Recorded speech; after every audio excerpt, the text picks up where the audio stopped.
Zach's Sky Show, that looked a good win from him last time out. Yeah, it was. He come from an awkward barrier and had to roll up there on the speed and did a good job. Had to do a bit of work in that race, but he still looked quite strong to the line. Yeah, he's always given the impression that he might end up a miler, so having to do a little bit of work, even though it's early on in his career, I was hopeful he'd still be strong enough, and that was the case.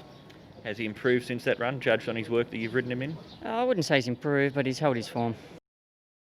Joe, Wild West Wing returns to the races for the first time since January on Wednesday night. You rode him in a recent trial. How was that? His trial was very good. He's done it very professionally. He has definitely improved as a racehorse, and what he has shown at the trial, I'm really hopeful that he brings to the races. Looking at that recent trial and even looking at one of his runs that you rode him in last preparation, is he not that quick out of the gates? Is that one of his weaknesses? Yeah, he hasn't been able to show that much of speed, and no doubts that his best run was when he runs at his first race. He got back and he dashes home, indicate that he's got ability. Unfortunately, the following start, he kind of traveled a little bit keen on the bridle, and for doing so, he was not able to produce the finish that he showed at his first start. But lately, he has been working very well. He has trialed well, indicate that he's in good shape. So, yeah, we're going to the race with plenty of confidence about him. So first up over 1,000 metres, would it be the plan to settle, say, midfield or worse, and then use that turn of foot that he's shown? Where he's going to be is very hard for me to say because I haven't spoke to John yet. But he seems like he's not a kind of a horse that will be able to challenge anybody else up there for speed, So I can't see him putting himself any closer than midfield. And if he does find himself there without having to do too much, I'll obviously let him do it. And at the same time, I got to be very mindful that I got to manage his energy to make sure he uses what he's got best, which is finishing. So, yeah, he seems a very promising horse. John, you've got two runners in the Class 2 at Happy Valley on Wednesday night. Let's start off with HELENE Charisma, contested the Group 1 last time out, back to the Valley, Class 2, distance he's won it twice before. Does he get a chance here? Yeah, he does. He's actually been running well at Chartin up till the last run, which was atypical of the season before, not finding the surface a little on the firm side, and for that reason he just doesn't hit the line. But I'm just hoping that with a change in venue and a distance that he finds to his liking, I feel that he's a good chance in the race. And Helena Baby, did that come out of left field, that run last time out at $144? It sure did.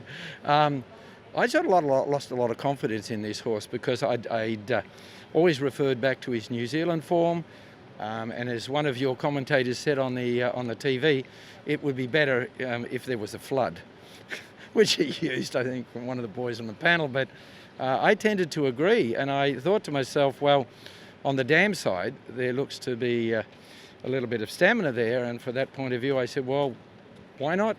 The owner had messaged me and said, why don't we try a mile? But that 1800 came up, so I said, right, let's ride him very quietly and just see whether on the dam side that stamina does come into play. And it did, and he hit the line strongly.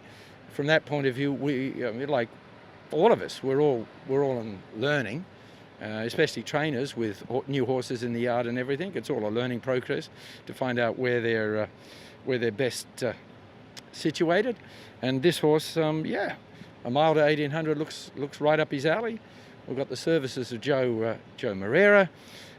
He chased the ride straight away, which was good, like Zach does too. And for that point of view, not a big field. No doubt he'll be out in the last one or two, getting into a nice rhythm. And I really think it's the pick of the two. Rich and lucky, Zach. Was that as straightforward as what it looked? It's always easy to say that after the ball, but he began well. He got himself into a nice rhythm, and he's a horse that's still learning as well. He doesn't change his legs properly, and once he starts to learn to do that, I think we'll see a better horse. But last time it took me a little bit, but I was able to get him to change, and then he found that little bit more at the end. So hopefully he's learnt something from that again, and he can keep going on. Up to Class 3, he's got 117. That's quite light for you, isn't it? Yeah, well, I won't be riding him at 117, but yeah, it is light. I don't like riding this weight, of course. But it's a business end of the season, and when the entries come out. I thought it was a race that didn't have a lot of depth to it, so we'll roll the dice and hopefully it works. As you say, business end of the season, your 4 wins in front of Joe Moreira with 6 weeks left of the season. Are you in a comfortable position? No, I'm far from being in a comfortable position. You know, you've only got to look at the Jockeys Challenge every meeting. Joe comes up favourite, so he's clearly getting better rides than what I'm getting, and that sort of still gives him some advantage. I'm not getting as strong a book of rides as I'd like at Sha Tin, so it's not easy. I'm going to have to keep working hard, and I'm going to need plenty of luck.